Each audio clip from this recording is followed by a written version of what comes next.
tamanho aparece. Qual foi a sua maior perda, Caio, nessa história toda? Eu não acho que eu nunca perdi nada. Porque até aquilo que eu poderia chamar de minha maior perda, que é o meu filho Lucas, porque eu fui e sou apaixonado, eu não perdi. Ele entrou na glória, eu vou encontrar logo, logo com ele. Eu só sinto uma saudade doida. Eu choro de saudade dele todo dia. Assim como todo dia eu tinha prazer em beijá-lo 1000 vezes no dia. Agora, isso não me trouxe infelicidade. Vinde, eu não perdi nada. Eu fiquei livre de uma casca de tartaruga. Em 1994, quando aquilo ali precisava de $1 milhão por mês para abrir a porta, da Vinde, da Fábrica de Esperança, da Vinde TV, das rádios, da revista, sem $1 milhão por mês aquilo não rodava. Chegou uma hora que eu olhei ali para aquilo tudo, eu falei, Deus, me salva disso. Porque quando o Senhor me chamou com 18 anos de idade, a única coisa que o Senhor me pedia de mim é que eu abrisse a boca e falasse para o mundo do meu amor por ti. Agora estou eu aqui, sendo pressionado por 15 diretores que querem saber qual é a verba que vai ser cotada para o departamento deles. Se não tiver $1 milhão por mês, a porta fecha. E estou eu aqui trabalhando como um cachorro correndo atrás do rabo para alimentar um sistema que não produz vida, porque eu sozinho lá em Manaus tinha certeza que eu atendia com qualidade milhares de pessoas, muito mais do que no tempo em que a Vinde tinha uma superestrutura. E eu falava pelas mídias para milhões de pessoas por dia, mas eu sentia que a profundidade do alcance não era para comparar com aquilo que aconteceu nos 7 primeiros anos em Manaus. Deus sabe como eu pedi a Ele para Ele me livrar da Vinde, para me tirar aquela casca inteira. Deus ouviu minha oração de um modo que meu filho Davi discerniu na hora. Quando a casa caiu, o Davi me escreveu uma carta que eu tenho guardada comigo, onde ele dizia, eu estou sentindo dor, tristeza, por ver esse pessoal pisando em cima de ti, porque eu vi como você viveu o Evangelho, ao mesmo tempo que eu estou muito feliz, Pai, porque você vai ficar livre de novo, para ser só você, e o teu tesouro é esse. E eu espero que você nunca mais bote nenhuma casca sobre você. E que você só carregue o escudo do Evangelho. E você é isso hoje? Ah, é só o que eu quero. E qualquer outra tentação ou proposta, eu estou dizendo, arreda Satanás. E o que você falaria do caminho da graça? O caminho da graça, para mim, é o sonho que eu adiei anos e anos e anos por uma razão simples. E outra vez aqui, pode até estar parecendo chato para quem está vendo em casa, que não estão vendo o Heraldo, que está atrás da câmera ali, eu não tenho culpa se ele assistiu muitas dessas coisas que eu estou contando, mas o caminho da graça foi atrasado 30 anos na minha vida por uma única razão. Eu tinha no coração a pureza de crer que aquela coxa de retalho evangélica, que era um Frankenstein, de fato, podia, que eles só eram daquele jeito porque eles não conheciam a palavra. Que eles só eram burros daquela forma porque lhes faltava entendimento. Que eles só eram mesquinhos daquele modo porque eles tinham sido educados na religião da perversidade. De todo o coração eu creio que se eles crescem no Evangelho, eles iriam entender, porque era tão simples de entender. Eu já me converti entendendo, por que eles não iam entender? E o Heraldo sabe a quantidade de vezes, olha, se eu quisesse ter começado uma denominação evangélica no Brasil há 30 anos atrás, a Assembleia de Deus tinha virado pincha de Coca-Cola, de pequenininha. Não tinha nem existido universal, porque as propostas eram todo dia. Metade dos presbiterianos me propunham romper, os congregacionais, batista, pentecostal, quadrangular, gente de tudo que é grupo, para formar uma coisa mega, que eu nunca quis, sabe por quê? porque eu acreditava que eu estava nesse mundo para ajudar a promover a unidade e que a única maneira de ajudar cada grupinho a entender o Evangelho é se eu fosse uma pessoa neutra, ao invés de ser alguém que aglomerasse um grupo. Mas foi porque eles me provaram por A, B, C, indo de alfa a ômega, que eles não querem o Evangelho, eles querem esse espetáculo circense de exploração do nome de Deus de modo blasfemo, é que eu me senti com liberdade total para doa quem doer, pregar e convidar as pessoas para virem para um ambiente onde o Evangelho quer ser a lei da graça no coração das pessoas. Para ficar fora, eu nunca levei dinheiro de nada. Eu desafio o diabo para vir conversar comigo e me dizer de quem que eu tomei dinheiro. Eu dou na cara dele, em nome de Jesus. Dinheiro na minha vida saiu do meu bolso para as organizações que eu presidi. Eu podia ser um homem milionário. Eu vendi mais de 6 milhões de livros, de fitas e vídeos e áudios e não sei o quê. Eu não tenho nem conta. Cada viagem daquela que eu fazia para Israel gerava líquido para mim $500 mil que eu nunca botei no bolso. Eu dava tudo para a Fábrica de Esperança, para a Vinde, para tudo. Essa glória ninguém me arranca em lugar nenhum. Eu sei como eu vivi para Deus. Então, o que aconteceu em 98? O que aconteceu é que eu tinha muitos inimigos. Quem eram os meus inimigos? Eram os caras que eram os ratos, que se sentiam coagidos pela minha presença. Para eles eu era um gato que comia as ratazanas. Eu era um grande embaraço para Silas Malafaia. Eu era um grande embaraço para Estevão e Sônia Hernandes. Eu era um grande embaraço para Robson Rodovalho. Eu era um grande embaraço para o Edir Macedo e para Iurde. Um grande embaraço para essa horda de Jabes Alencares que estão fazendo negócios de qualquer natureza com qualquer um, tomando dinheiro dessa moçada inteira. E o caso Renascer é a ponta de um iceberg que, se for ser cavucado, vai sobrar muito pouca gente. Mas você A minha existência ética e o meu compromisso contra aquilo tudo os inibia. Eles não tinham a semelhança de Daniel, eles eram os meus sátrapas. Eles não tinham onde me pegar. Na lei do meu Deus e nem lei nenhuma. Mas... No dia que eles tiveram a primeira referência de relativização da minha vida, que foi o relacionamento extraconjugal, eles disseram: é aqui que a gente vai pegar e a gente vai matar esse cara. Mas aí você ficou sozinho também, né, Caio? Porque a turma da caminhada também não te acompanhou. Embora, se reuniram aqui em São Paulo, não vou citar nomes porque eu não estou querendo provocar hostilidades, 150, 200 amigos de caminhada para dividir o meu despojo. Quem é que vai ficar com o quê do Caio? Filhos na fé, como Antônio Carlos, lá da Barra da Tijuca, que eu criei, dei o peito, toquei a fralda, tudo isso, fizeram as maiores crocodilagens deste mundo. Quanto mais próximos, mais comem do teu prato, mais levantam o calcanhar. Então, a solidão foi absoluta em relação àquilo tudo. No final dos anos e eu não estou aqui me queixando de nada. A minha responsabilidade eu assumo. O que eu fiz, eu fiz. Agora, eu sei o que fizeram. Porque o povo sofreu, o povo amou, sofreu, chorou, sentiu dor. Mas o povo que me amava, me respeitava, eu sabia. Você sabe disso. Sei. Que aquilo que se chama de igreja de fato e que é igreja de fato, sempre te amou. Nunca deixou de me amar. Você. Nunca deixou de me amar e me ama até hoje e vai me amar para sempre, porque eles sabem que eu só preguei o Evangelho, que nunca me aproveitei de ninguém. Eu sei a vida que vivi e eles sabem a vida que eu vivi. Uhum. Quem capitalizou em cima daquilo foi um grupo de 13, 14 ladrões de igreja e que transformaram aquilo tudo num grande eco a ser reverberado para sempre na intenção de que eu morresse para as pessoas. Uhum. Quando o Silas Malafaia ouviu dizer que eu estava voltando da Flórida para o Rio de Janeiro no início do ano 2000, ele gastou um mês de programa de televisão dizendo o seguinte: ele nunca mais pode pregar na vida. Ele tem que ficar com o bumbum no banco. Por quê, hein? Se tem gente na casa dele se divorciando todo dia. Se eu conheço os casinhos de amor que ele tem com as meninas lá da Rádio Shaddai.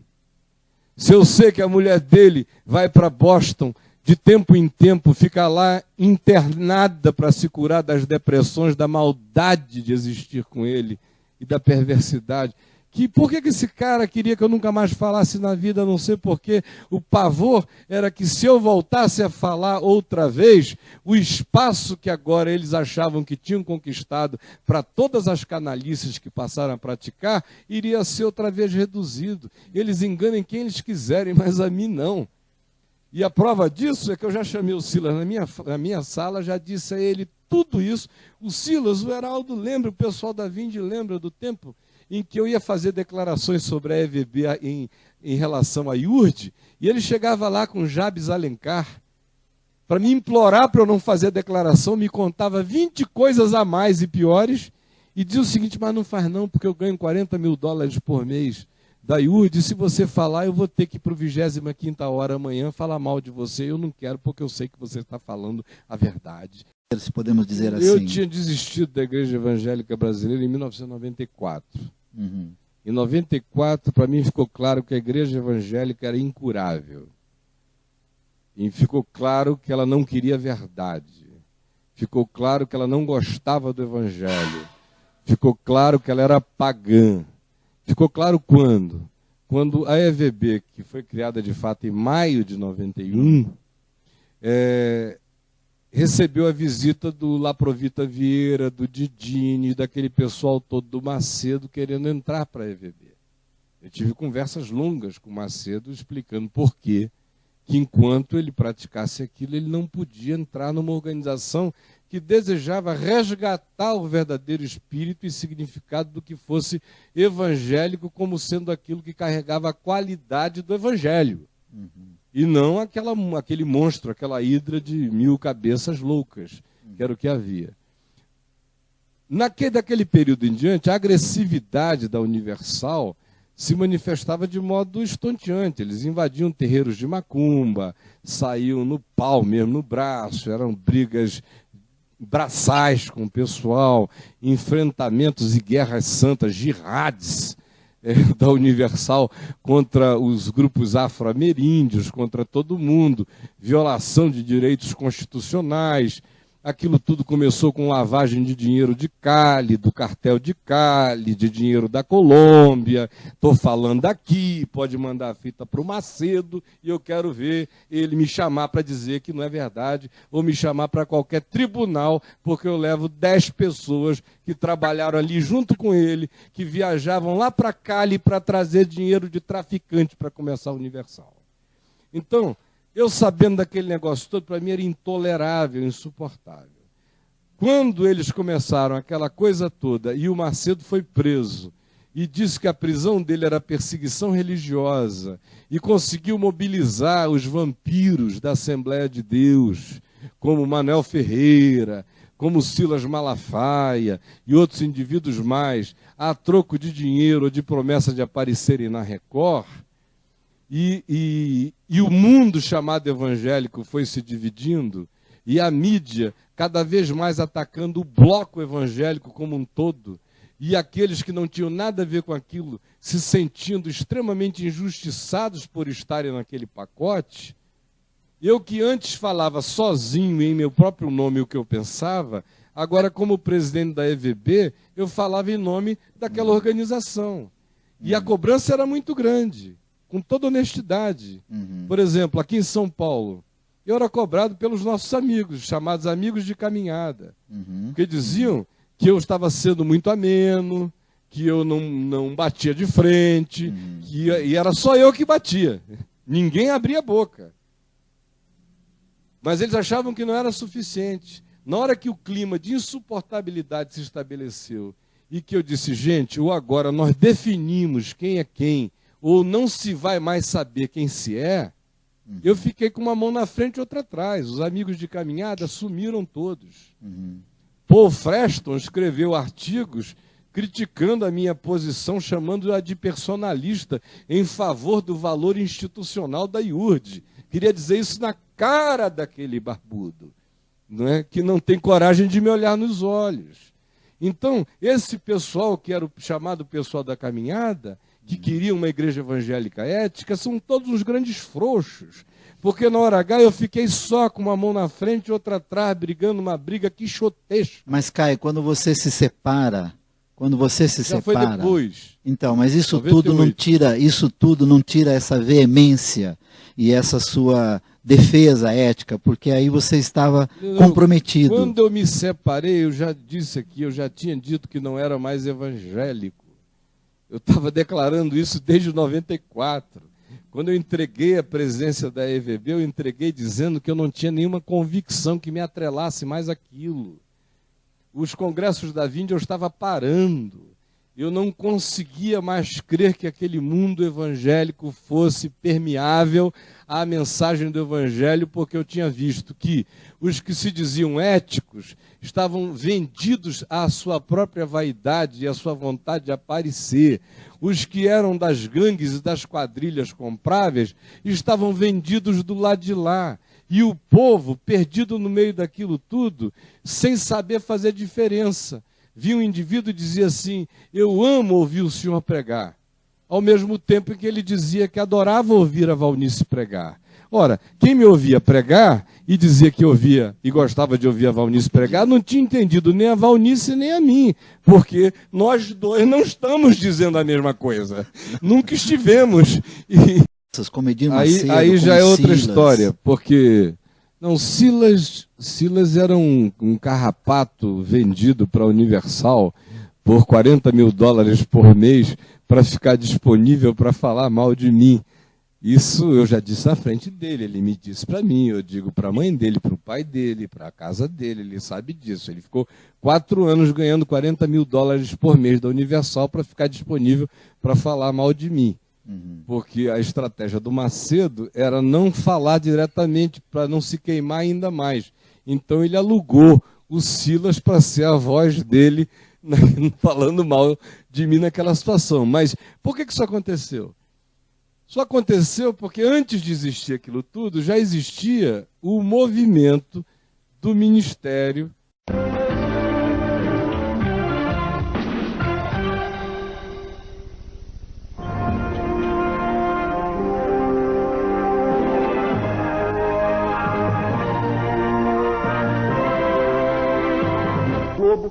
Em mais uma matéria. Vamos lá.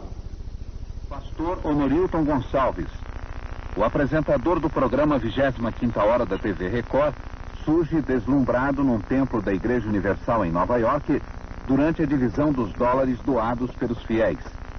Exibe uma nota de $100 e sorri. Pastor Honorilton Gonçalves, o apresentador do programa 25ª Hora da TV Record, surge deslumbrado num templo da Igreja Universal em Nova York durante a divisão dos dólares doados pelos fiéis. Exibe uma nota de $100 e sorri. Eu fico triste, o Bispo Gonçalves. O que eu fico triste é que muitos do povo de Deus, o povo evangélico, dá um frenesi, ficam loucos quando a Globo anuncia alguma coisa e acreditam abertamente e ficam alarmados. Da verdade. Meu Deus, povo de Deus, tenha um pouco de paciência e calma, não vamos nos precipitar, vamos ouvir o outro lado. Até nós que temos a mente de Cristo, caímos nesse jogo maligno e malicioso. Até quando? Muito bem, 25ª Hora especial. A Fundação Roberto Marinho. Os verdadeiros tentáculos dos donos do poder que acabam muitas vezes influenciando uma sociedade, como retratava o ex-deputado Paulo Ramos, de um sistema podre que por si só está ruindo. E o senhor falava acerca de 7 denúncias que o senhor havia verificado. São muitas, né? Nós estamos ouvindo aí todas essas denúncias, não é? Que estão sendo colocadas aqui com documentações, e alguém pode estar dizendo assim: mas poxa, mas vocês pastores evangélicos, sei que vocês têm que estar nesse negócio, deixa isso para o político, deixa para o advogado. Eu quero dizer que nós também temos uma cidadania. Nós somos cidadãos desse país, que pagamos nossos impostos, e nós estamos aqui defendendo a nossa cidadania no que tem de maior grandeza: o direito à ideologia e o direito à confissão de credo. E defesa da família. E defesa da família. Então a nossa reclamação é, vocês vejam só, eu estava ouvindo eles aqui, quem é que fez Collor? Foi a Rede Globo. Quem é que destruiu ele? Foi a Rede Globo. Eles constroem e destroem a hora que eles bem quiserem. E não fiquem aí, os amigos evangélicos que estão aí assistindo o programa, não se assustem se amanhã virem outras calúnias, vão falar de pastor Didine, vão falar de pastor Silas Malafaia e tal, porque eles vão arrumar a história para tentar nos denegrir, nos manchar e nos